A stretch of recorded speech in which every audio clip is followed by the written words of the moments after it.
પોતાના પરિશ્રમનું ફળ સમગ્ર સમાજની સેવામાં ધરી દેનાર અને સૌને અન્ન બ્રહ્મનો સ્વાદ કરાવનાર કૃષિકાર એટલે કે ખેડૂતોને રાજકોટ માર્કેટિંગ યાર્ડમાં શું ભાવ મળી રહ્યા છે અને કેટલી આવક થઈ રહી છે, ચાલો જાણીએ. નમસ્કાર દર્શક મિત્રો, BS9 TV ન્યૂઝમાં આપની સાથે હું છું નેહા પટેલ. રાજકોટ માર્કેટિંગ યાર્ડ એ ગુજરાતમાં મોટા માર્કેટિંગ યાર્ડ પૈકીનું એક છે. ત્યારે માર્કેટિંગ યાર્ડમાં ઘણા ખેડૂતો તેમના ઉત્પાદનોના વેચાણ માટે આવે છે. ત્યારે આજે કપાસ અને તુવેર માર્કેટ યાર્ડમાં ઠલવાયા હતા. ત્યારે આજે યાર્ડમાં કપાસની 1850 ક્વિન્ટલ આવક સાથે ખેડૂતોને મણદીઠ કપાસનો ભાવ 1305 થી 1484 રૂપિયા મળ્યો હતો. તેમજ તુવેરની આવક 1300 ક્વિન્ટલ હતી. ત્યારે તુવેરનો મણદીઠ ભાવ 1200 થી 1490 રૂપિયા બોલાયો હતો. આ સાથે જ ઘઉં, લસણ, તલ અને સોયાબીનની આવક પણ નોંધપાત્ર રહી હતી. તો રાજકોટ માર્કેટિંગ યાર્ડમાં સૂકી ડુંગળીની આવક વધુ રહી હતી. ત્યારે ડુંગળીના 135 થી 410 ભાવ બોલાયા હતા. આ સાથે જ 560 ક્વિન્ટલ ટુકડા ઘઉંની આવક થઈ હતી. ત્યારે ટુકડા ઘઉંના ભાવ નીચા ગયા હોવાનું ખેડૂતોના મુખે ચર્ચાયું હતું. ત્યારે રાજકોટ માર્કેટિંગ યાર્ડમાં સોયાબીનની 400 ક્વિન્ટલ આવક સાથે સોયાબીનનો ભાવ 770 થી 804 રૂપિયા બોલાયો હતો.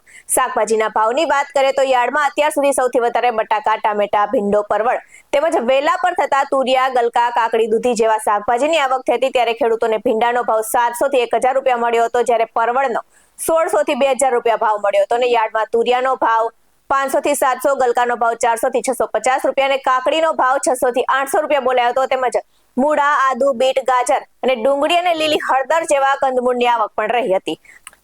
રાજકોટ માર્કેટિંગ યાર્ડમાં ખેડૂતોને પૂરતા પ્રમાણમાં ભાવ મળતા હોવાથી માત્ર રાજકોટ જ નહીં પરંતુ રાજકોટની આસપાસના ગામો અને શહેરના ખેડૂતો પોતાનો માલ લઈને વેચવા આવે છે. ત્યારે યાર્ડમાં કપાસ અને તુવેરના ઊંચા ભાવ મળતા ખેડૂતો ખુશ થયા હતા. આ સાથે જ સરદાર વલ્લભભાઈ પટેલ મુખ્ય માર્કેટિંગ યાર્ડના ભાવની વાત કરીએ તો કપાસ બીટીનો ભાવ 1305 થી 1484 બોલાયો હતો. સફેદ જુવારનો ભાવ 830 થી 1000 બોલાયો હતો. બાજરીનો ભાવ 450 થી 450. ત્યારે તુવેરનો ભાવ 1200 થી 1490 બોલાયો હતો. અને અડદનો ભાવ 1100 થી 1595 બોલાયો હતો. ત્યારે ચોળીનો ભાવ 1600 થી 2700 બોલાયો હતો. ત્યારે તલીનો ભાવ 1800 થી 2099 બોલાયો હતો. ત્યારે અજમાનો ભાવ 1851 થી 2400 બોલાયો હતો. અને લસણનો ભાવ 950 થી 1600 બોલાયો હતો. ત્યારે વરિયાળીનો ભાવ 1211 થી 1300 રૂપિયા બોલાયો હતો. અને રાઈનો ભાવ 1000 થી 1290 બોલાયો હતો. આ સાથે શ્રી પોપટભાઈ સોરઠિયા સબ માર્કેટિંગ યાર્ડની આજના શાકભાજીના ભાવની વાત કરીએ તો લીંબુનો ભાવ 200 થી 700, બટાકાનો ભાવ 200 થી 351, ટામેટાનો ભાવ 50 થી 100 બોલાયો હતો. ત્યારે કોથમીરનો ભાવ પણ 50 થી 100 જ બોલાયો હતો. અને મૂળાનો ભાવ 300 થી 500, કોબીજનો ભાવ 40 થી 100 બોલાયો હતો. ત્યારે ભીંડાનો ભાવ 700 થી 1000, ત્યારે વાલોળનો ભાવ 200 થી 300, દૂધીનો ભાવ 100 થી 200, સરગવાનો ભાવ 400 થી 1150, ત્યારે પરવળનો ભાવ 1600 થી 2000 બોલાયો હતો. અને ગાજરનો ભાવ 200 થી 400 બોલાયો હતો. ગલકાનો ભાવ 400 થી 650 બોલાયો હતો. અને મેથીનો ભાવ 100 થી 150 બોલાયો હતો.